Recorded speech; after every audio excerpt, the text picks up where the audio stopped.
সিপিআইএমের স্টক নেই, ফুরুত হয়ে গেছে সব। এরা এদের জাতের পরিচয় দিয়েছে, বিধানসভা ব্যক্তি আক্রমণের জায়গা নয়। বিরোধী দলনেতা জিতেন্দ্র চৌধুরীকে আক্রমণ করে মন্ত্রী রতনলাল নাথ কি বলেছেন দেখাবো। ওনাকে সময় দিতে বলছেন, পুরো সময় দিয়েছে ব্যক্তিগত আক্রমণ করার জন্য।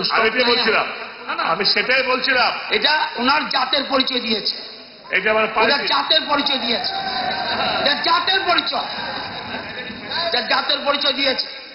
আসলে স্টক নেই, ফুরুত ফুরুত থাকবে না। আমি জানি কোন জায়গায় রয়েছে। এটাই তো চাই, জাতের পরিচয়, জাতের পরিচয় দিচ্ছেন,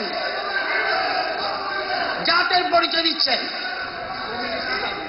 ভালো খাবার দেখে অম্বলের কথা মনে পড়ে, তার সমাধান তারা। 5 দশক ধরে গ্যাস, অম্বল ও পেটের সমস্যার একমাত্র সমাধান গ্যাস নল।